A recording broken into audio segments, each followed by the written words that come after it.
Welcome, and thanks for joining us. This is episode 6 of our hybrid work with Microsoft Teams webcast. I'm your host, Stephen Rose. Topic for today, it is our Ignite post-show wrap-up, and I am so excited to have my guest today. I have Mary Jo Foley, the editor of ZDNet's All About Microsoft blog, and Mr. Paul Thurrott, news director for Petri IT Knowledgebase and the major Domo at Thurrott.com. Post your questions in the chat. We'll be happy to answer them during the show. We'll post any links that we give out at the end, and let's get going. So we will turn it over to first Mary Jo. Mary Jo, thanks so much for taking time on this busy week of Ignite to join us. Take a moment for the 5 or 6 people who don't know who you are. Take a moment to tell us who you are. Great. Well, thanks so much for inviting us. This is really exciting to be part of your show. My name is Mary Jo Foley. Been doing this for, year or two, maybe like 30, who knows. I run the ZDNet All About Microsoft.com blog. And yes, I own that domain name. I bought it. I also am the co-host with this other guy who's going to be on today of Windows Weekly. And I do a new show on Petri.com called MJF Chat, which is all about IT pro issues. And I have a lot of different guests. We talk about soft issues, tech, products. We talk about everything. So I was a guest on it. So it is a great show. Awesome. Thanks again. Paul, how are you this morning? I'm pretty good. How are you? Very good. Cannot complain. Now that Ignite is over, a little bit can rest a little easier. Yeah, I bet. Thanks for joining us. I know you also have like 20, 30 years experience, so take a moment and talk about yourself. Yeah, thank you for having us here. I guess I've been covering Microsoft about 25 years. Yeah.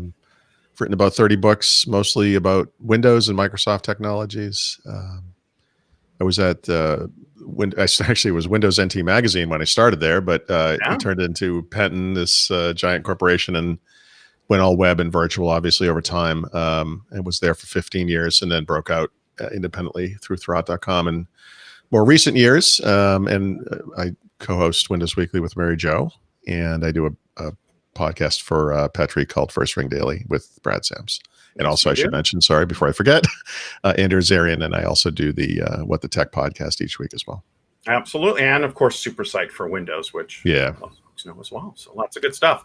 All right, let's talk about Ignite. I want to obviously start with Teams and get your thoughts on some of the Teams announcements this week. And then I really kind of want to focus in on what should IT pros be aware of or understand that happened this week that's going to affect them directly and indirectly with the various announcements. So, Paul, I'll let you go first. Why don't you tell me what your thought is on the Teams announcements? Well, we had been talking offline before the show, and one of the things we all kind of agreed that was nice about Ignite and with Teams specifically was tons of new features coming down the pike.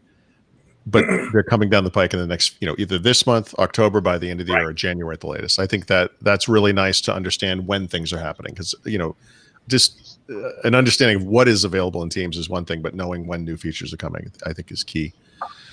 For me, for those who don't know, Stephen and I did a multi-part podcast earlier this year based around remote work and Microsoft 365 and Teams. And it's funny because at my own company, we've been using Teams more and more, like a lot of other companies during the pandemic. And so I was really interested to see some things that are going to make my life easier happening in Teams. So for example, my favorite, actually there were 2, they're kind of related, is the meeting recap stuff, where you get the recording, the transcript, the chat, shared files, and whatever else associated with the meeting after it's over. It links into your Outlook calendar, into the team and the meeting invite, which I think is really smart. And then also the automatic recording of meetings, which I assume this may not be true, but might be related to the Stream makeover that's coming. Microsoft Stream is the video service, which I've been using extensively recently. And I have to say, one of the things I've noticed, it's an awesome service, and you can very easily record a meeting manually in Teams. Getting it shared is a multi-step process right now. And if you think about how OneDrive for Business works or SharePoint, it's a much easier process. Stephen might know something about that. And so they're going to make that more like that. So those 2 were the big ones. But then, there are literally dozens of others. extensibility stuff, I think, is huge, and that takes on a variety of forms. Yeah, a lot of Power apps, Platform announcements. Power that Platform are gonna, integration. Yep. Right. And more templates. So, because people are like, I want to do the authentication and, have people put in a PO and have everybody say yes to it and run it through for invoices. And the fact that we can do more of that and they're adding more templates for that, I think is going to make it easier for people to get started. I know we had the conversation about how surprised you were when you started playing with PowerApps, when you created a no-code, low-code app, how incredibly easy it really was. And as someone who has a coding background, you were surprised at how easy it was. That's right. Yeah, absolutely amazing. And so this is being integrated into Teams. Yeah. These capabilities, amazing. Absolutely. Mary Jo, how about your thoughts on Teams? Yeah, I also was very interested in the meetings recap feature that was talked about, because I can see myself needing and using that quite a bit. Not just because I miss meetings sometimes, but also because sometimes you don't always want to be taking all the notes throughout the meeting. So that'll be really handy. I also was very intrigued about it was kind of like a little bit hidden announcement, but Microsoft's unified search coming to Teams. Mm-hmm. So we already knew Microsoft Search was going to be in Edge and Windows and SharePoint, but I didn't realize it was coming to Teams also.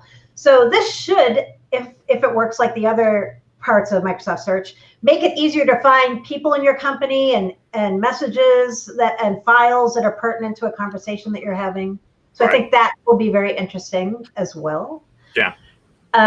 And this isn't a feature I would use myself, but I know it's a very high priority for some organizations. All the well-being features that are being integrated into Teams through My Analytics and Workplace Analytics, so that managers can check on their employees and make sure they're doing okay, not just from a productivity score kind of standpoint, but also from, hey, how are you actually doing? And try to help them out with coping with our new reality and world of work.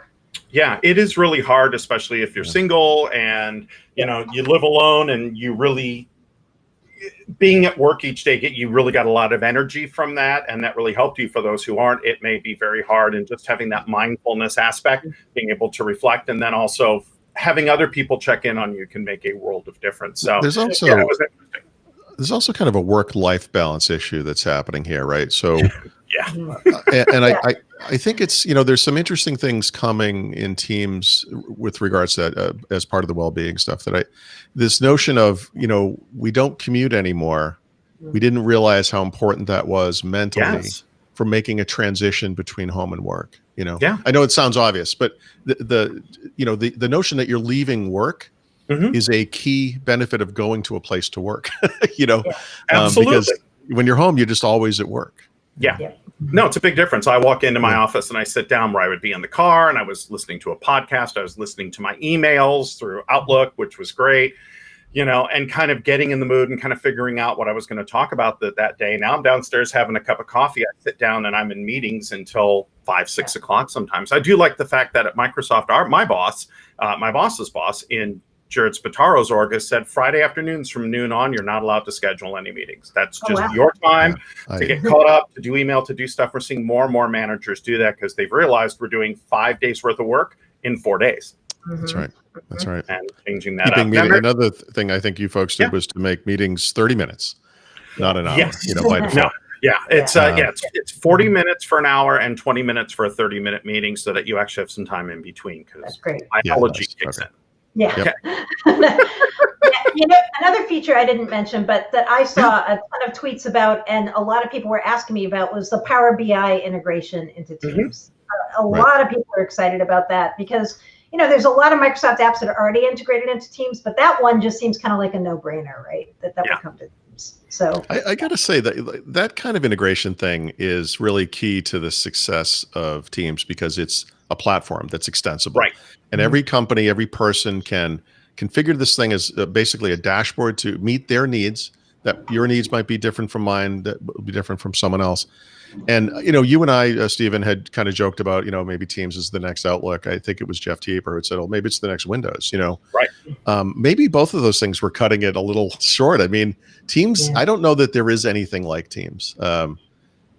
Has ever been anything like Teams. It is amazing. And and again, just personal experience, like this thing has literally become the center of my day every day.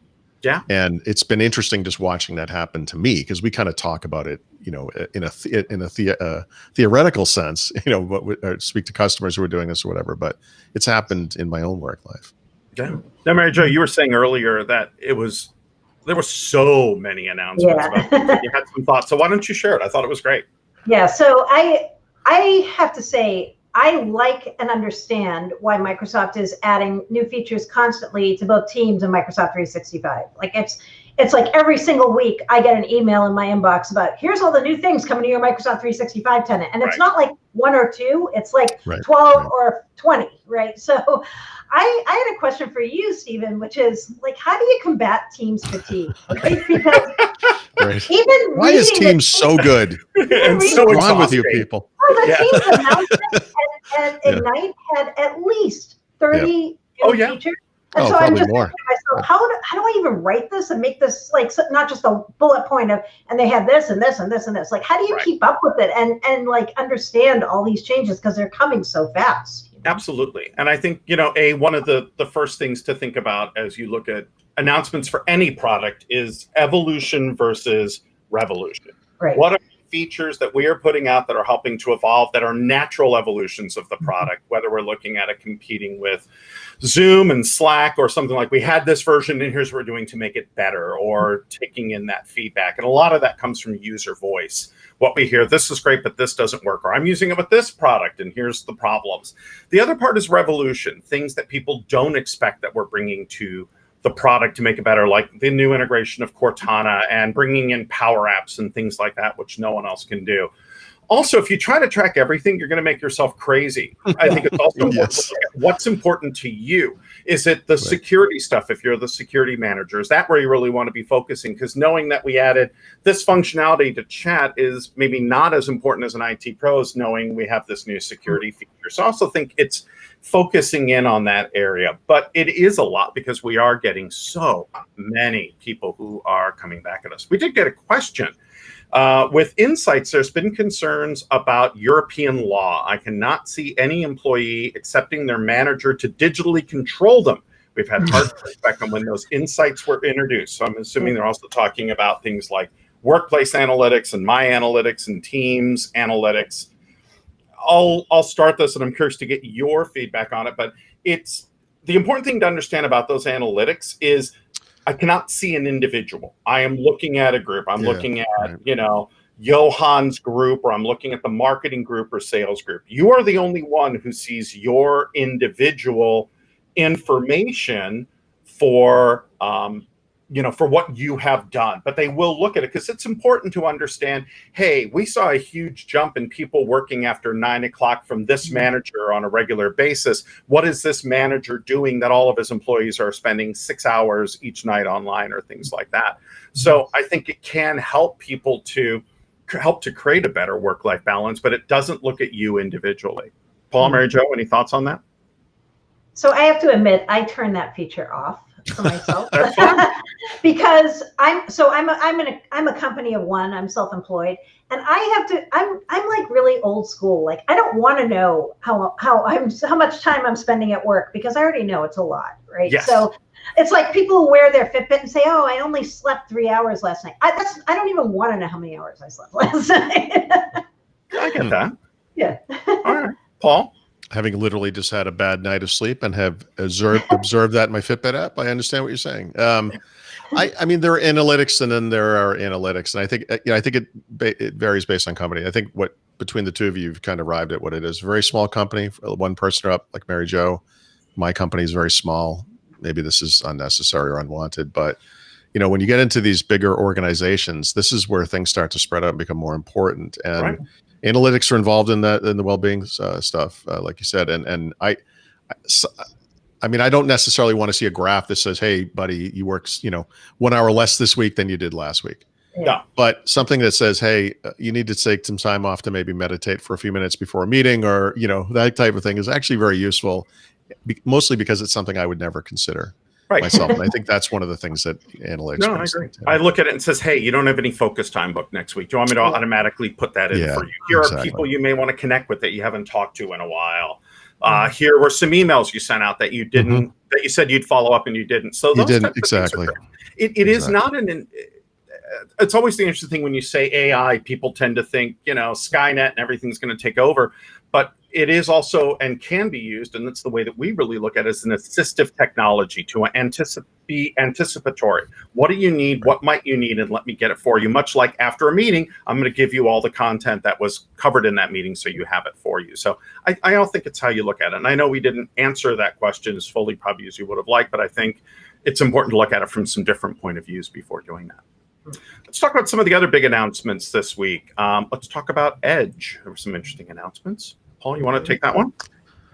Yeah, I mean, we've sort of known this has been coming for a long time, but Microsoft is making Edge available on Linux beginning next month in the dev channel. And this is aimed obviously primarily at developers, but this is another great example, I think, of Microsoft kind of reaching customers where they are. And when you think about it in this context, different types of customers where they are, right? Because this is not a general business use case per se, but a lot of developers are on Linux, and they need to test things on the web, and this makes tons of sense. This is something that's going to help push web Edge adoption rather more broadly, I think.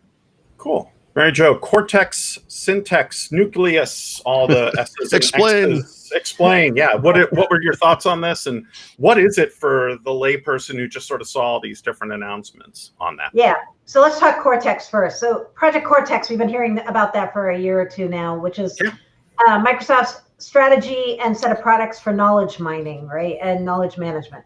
So the first one of these is going to be delivered as a SharePoint branded product, which was kind of surprising, called SharePoint Syntax. And this is going to be the piece that helps you via machine teaching to train models so that they can help you basically tag, route, store your documents. So if you have a ton of invoices, ton of expense reports, or other kinds of documents, SharePoint Syntax, which will be an add-on to SharePoint for add-on to any Microsoft 365 commercial platform, $5 per user per month will help you do this automatically. And it'll be available starting October 1. So huge for people who are using SharePoint as a document management system, especially, or law firms who need to track everything and all of that, or medical. Yeah. This is going to be huge for them. It is. It is. And so I think it's actually a good idea for Microsoft to break Project Cortex up into discrete products, because as it was being discussed before Ignite, it sounded like this giant new service that was going to be added to Microsoft 365, and it sounded a little overwhelming. So I think it's good to have these different pieces come out as different add-ons that you can opt into. Then there was Nucleus. I have to admit, I was even surprised by this one. Good job, Jeff Teeper. Project Nucleus is Jeff Teeper's one more thing for Ignite. Yeah. And what it is, from my limited understanding of this, is it's a new technology that is derived from the sync technology that's in OneDrive for Business. And it's meant to help you if you're taking big web apps offline, especially things like lists. List was his canonical example of this. It'll let you do things offline, like filter and sort and do all kinds of things offline. And when you reconnect, it will automatically sync your app back to the network. So this is very interesting because I can see a lot of different applications of this technology, not just in things like lists, but maybe even in Teams or other web apps that Microsoft has, right? Yeah, was this a surprise to others internally at Microsoft as well? Because this kind of came out of the blue. We knew it in the modern work team, but I think beyond that, maybe some folks on server teams and some of the Azure teams may not have been as much aware. We've been trying to keep it pretty close. But yeah, in the modern work team, which is Windows and Office and the security stuff, yeah, we were aware that this was coming. So yeah, all the stuff under Jeff and Rajesh, which actually says, somebody actually asked the question, what did you think about the lists announcements? So that ties in beautifully with that. Who wants to the lists announcements? Yes, our announcements were on Microsoft lists. Yeah, there's going to be lists for iOS, right? They showed that off. There are going to be mobile apps, So this was formerly with SharePoint lists, but now it's an app. Yeah. It's like so many other things, it's an app you can add to Teams if you'd like to do that, of course. I used SharePoint lists with that Power App that we referenced earlier, and I guess there is some confusion, I think, for some users, where how does this fall compared to, say, Microsoft To Do, tasks and other apps and so forth. I mean, so there's a couple of questions around that kind of a thing. But for a team of people who need to have an action, action items that people are going to work on and and then check off and so forth, it makes tons of sense. I guess I kind of think of it as a team-based to do almost. Yeah. No, I know. think that Me too. I think of it that way too, because it's almost like to do on steroids, right? Like list is nothing like to do. When you actually look at what list is, it's like if you're a company like me, you're not going to probably use lists, right? No. Right. Yeah. But yeah, I can see a lot of people, and it is a gray area between the two, but I think it does fill it in well for people that are looking to go deeper on it. How about the outlook on Mac this week? That was a big one that I folks love this, and I hate it because I don't use a Mac, but it's beautiful. And as Microsoft users know, I mean, there's a lot of things called Outlook, and that can be confusing sometimes because they're not always the same. Outlook on the web and Outlook.com are now very similar and share, I think, similar underpinnings as well, which is nice. The Outlook client on Mac, new or old, bore no relation to Outlook on Windows. In Windows 10 we have Windows Calendar and Mail. And then, of course, we have the Outlook web app, mobile app, which is also different. It's not always clear how these things kind of fit in. But when I look at the Mac version of Outlook, what I see is something that's very similar to the web apps, which I love. It's a very clean interface. And it's something I wish we had in Windows, frankly. Maybe we will someday. But if you use a Mac and you're in the Microsoft ecosystem at all, definitely check out the new Outlook. It just looks beautiful.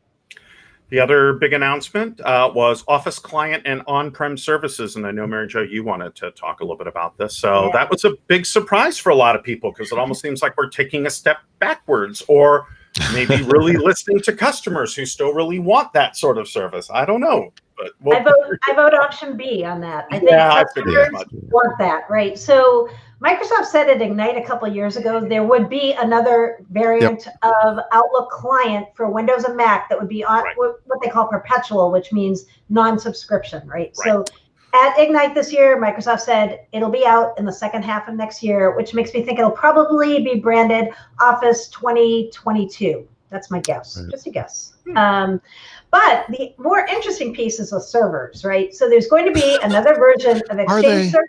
Yes, it is. Oh, listen to this little like good way Microsoft's cooking them in, right? So Exchange Server, Skype for Business Server, and SharePoint Server are all going to have on-premises versions come out in the second half of 2021. But you're going to have a subscription to use these in order to get patches and security updates and support as well. So some people said, but I don't want those, so I'm not going to get the subscription. Sorry, Charlie, you have to take the subscription to get. So aside from the kind of cynical viewpoint on this, do you see this as something aimed at hybrid, which is probably the most common use case for having on-prem these days, right? So this is just most companies that are going to go with an on-prem server of some kind are probably in a hybrid deployment, not fully on-prem. Right. They still, they have a toe in the cloud at least, right? But they still have workloads that they want and need to keep on-prem. So it's a good option for them to have that. Yep. Right. And that connection is going to ensure that they stay secure because the biggest potential threat is software that's not up to date, patches that haven't gone in, et cetera. So that part of it is so important, and it's hard for IT to stay up on that. And that's going to ensure that part of it stays solid. On the client bit, I mean, I understand that. First of all, Microsoft telegraphed they were going to do this, right? We are going to have at least one more version of the Office client in a perpetual license, and fine. But having spoken to a bunch of Microsoft 365 customers this week, for example, one of the things they all told me was, these companies basically do the math on the value of what they're getting for a subscription versus buying these things outright. And on Microsoft 365, it actually makes sense. Now, obviously, the business to go that route. I mean, obviously, there are businesses that are choosing on-prem for very specific reasons, right? And I don't mean to counter that, but I mean, I think for the vast majority of businesses, regardless of size, right? From a business of one like you, or all the way up to whatever size enterprise, right? Microsoft 365 does make sense. Because I guess if you go with the on-prem version, you don't have to worry about all those updates we were so concerned about earlier. That's the one thing you don't get. Yeah. So what else excited you this week, Paul? I mean, there's some good hardware stuff, right? So Surface Hub 2S is happening in January in the 85-inch model, if you have $29,000 to spare, which I do not. But it's interesting, one of the weird things this year with the pandemic is Surface Hub is this collaboration device. It's not just a display. It's meant for lots of people to be there in person. Right. Of course, a lot of people are not here in person anymore. And so they've brought Windows 10 Pro and Enterprise, Microsoft, and to Surface Hub this year, which is an interesting idea, and repurposing these devices for these times, which I think is smart. And then you're going forward with 2S 85 inches, and obviously there are going to be places where people are going to be collaborating in person, and this will enable that. And of course, it's a bigger device, so you're not going to be right on top of each other if you are going to be in the same room. So and excited to see that. Whiteboard, which is also going to help with that, which I use right now on my iPad, which works really great. I'm able to go back and forth because I have a Surface laptop, but I can't really write on it. So I think back and then HoloLens made, there was a few things there that also hit this week too. Yeah. I mean, mostly, announcements around customers or partners who are using HoloLens too in new ways. Which is always exciting. All of these things, it's interesting, like HoloLens is like this, Surface Hub's like this. Obviously, they're a device you kind of use in person, but there's always this element of remoteness to them as well. And the remote work component where there might be people in a room with you. You might be communicating with people who are not anywhere near you. And I think those kind of share that. And then, I don't know, probably this summer, Microsoft announced these team displays. They're a little bit limited in their original software incarnation, but new features are coming on board all the time. And one of the big ones they announced this week was the hands-free interaction, which is really kind of neat because today, obviously, you can use this thing as an individual, but the real point of this is they might be in common spaces and anyone can walk up to it, talk to it, or interact with it in some way, and not having to touch it and do your login and all that stuff is obviously a huge benefit. So it's nice to see that. It is going to replace the desk phone in many ways, where people used to have a desk phone. Now they have this, where if somebody calls them directly and you're on your PC doing something else, it can come up there while you're working, bringing up notes, sharing within it. So it's almost like having like a second PC sort of dedicated to Teams without having to do it on your main one, or just seeing that meeting, clicking and logging into it and listening to it in the background without, et cetera. So, actually, that's funny you say that. When it was first announced, I was confused why someone with a PC would want a Teams device, right? Because you've got Teams on your computer, obviously. Why wouldn't you want it? But I think the truth is, they're kind of like, it's like a context shift. And so I'm working on whatever productivity things that I'm doing. I happen to write a lot or whatever, but you might be in Excel or in some other app or whatever. A Teams phone call or a meeting or whatever is kind of this other thing. And being able to kind of shift context over to this other display to do those interactions is no different than we, have used phones in offices. Yeah, it's like being on a phone call. It actually makes sense. Yeah. So I think it's good. Or like I said, if you have just touchdown spaces, people can walk in, join that meeting, be a part of it. They don't have to have a device that's joined to that domain, because I know often, and you can't use chat and other things where now you can, because that device is managed while the person who's in that room is not. So it allows them to be part of it. You also don't have to worry about them being able to download content and things like that, because it's being used in the secure bubble that the person's talking on, using their device that's not connected, but they're there being a part of it. So, I think that there could be some interesting scenarios. I should say, sorry to just throw one more thing in there. I mean, also in these work from home times, you don't necessarily want to give work your control of your personal computer. You may sign into an email app or whatever, but this is a way to kind of look, I'm at home, I'm using my personal stuff, and I have this work device over here, and it's managed by work. By virtue of me signing into it, it's not something I have to deal with. It's nice in those scenarios too. I think when we get to bigger screens, it'll also be great for education. If we have education at home where you're logged into the class, you kind of see what's going on and you're doing your work, your teacher's watching that, but the camera's not on, but they can hear, you can see everybody else. So again, there could be aspects like that could be interesting. We had one or two questions coming in. Isn't Microsoft Planner to do on steroids already? Isn't Microsoft Planner to do on steroids for Teams? I think it depends on how you use it and how you want to use it for that one. So I will say Planner versus To-Do versus lists is a good article. idea. I know. Yes. At some point, some of that stuff's got to merge a little bit. I know. There's so many different note-taking, planning to do things. And, you could say, this is great. People have choice. But sometimes too much choice is too much. That's right. Yes. I feel like so I'm just speculating about strategy here, but I think in some ways when you see things like lists being broke out, what we're really seeing here is this modular approach where these are things that can be plugged into teams. And I think that might be part of the reason, because before list was very much a SharePoint thing, which is fine. It worked great, but you kind of make it this more general piece, and now it can be plugged into other things. I'm sure there'll be Outlook integration to come as well. And Cortana is moving along that line too, where it went from kind of being this digital assistant to now this interactive plugin that we can put into Outlook and put into Teams and the rest of those, which I think is going to find a better home than it ever did as the desktop virtual assistant. So it could be interesting. I think so too. Got some questions on, hang on, what does this say? On some hybrid and Azure Stack Edge services and some of the communication services announcements. Mary Jo, I know this is an area that you enjoy, so I'll let you. I'll slide over here for this. I do enjoy this. I thought there were a lot of really good Azure-related announcements at Ignite this year, which made me happy.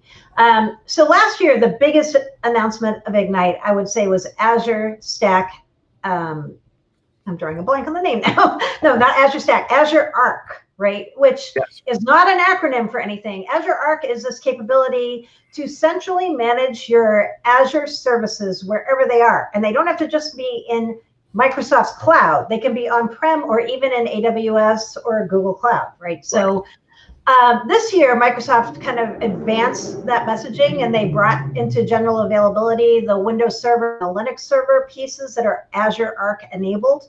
And they announced some new Azure Arc enabled services, especially around data services, which is very interesting. So they're going to keep pushing on this Azure Arc message as being Microsoft's multi-cloud play.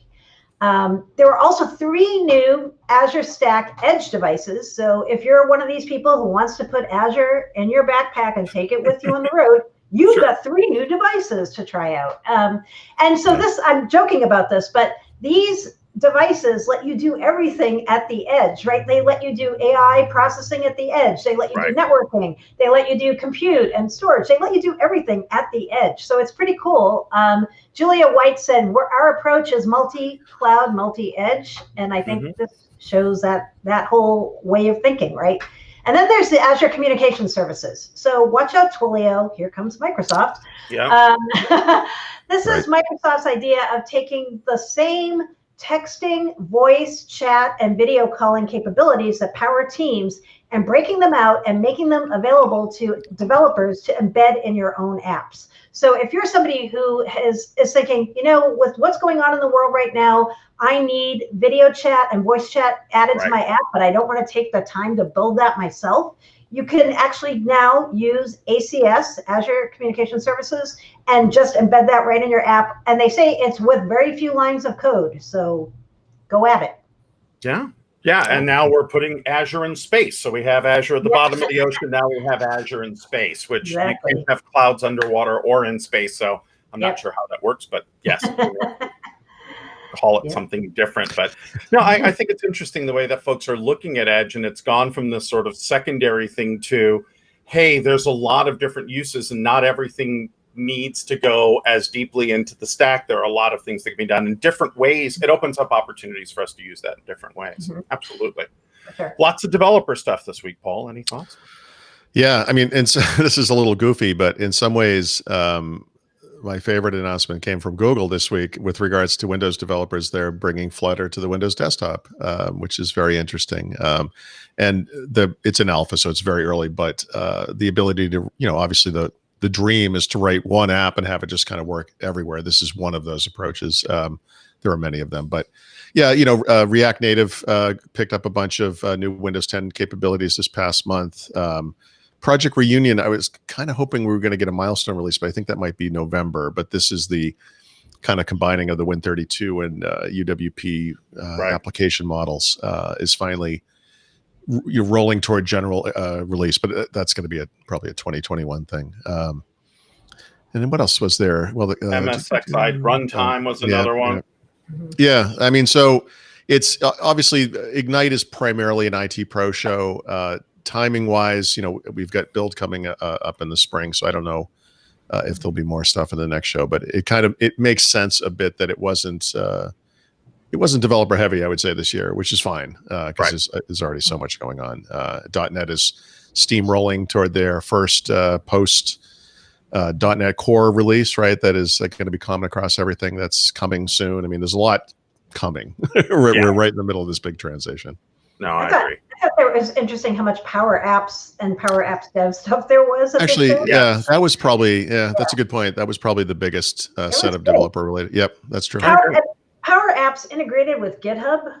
Like, yes. Let's think about that for a second, right? So PowerApps' pitch is you're a low-code, no-code developer. You don't really need to know how to be a developer. And suddenly, wait, you're now using GitHub and you didn't even know it. Right? All right, we need to start wrapping things up a little bit. So, Mary Jo, I'm going to ask you first. Top 3, what you think are the most important announcements for IT pros to take a look at, if you have to pick 2 or 3. Okay. I'm going to say Project Nucleus, just because people need to understand what this is, because it's going to impact web apps a lot going forward. Right. I would say Project Cortex, because if you were somebody who kind of wrote off the idea of this being too much to bite off, you might be more interested in it as delivered in piece parts that you can use as add-ins. And number 3, I think I would say the Office announcements, because I think some people were very worried they wouldn't have another on-prem version of the servers. And yes, you will. Yes, you will. Paul, same question. So I would tell IT pros to look at, this is very general, but the extensibility, programmabilities, low code, no code stuff. So Power Platform, obviously, PowerShell, Windows Terminal, the ways you can use these things to automate across many users is something you just, generally speaking, should be looking into.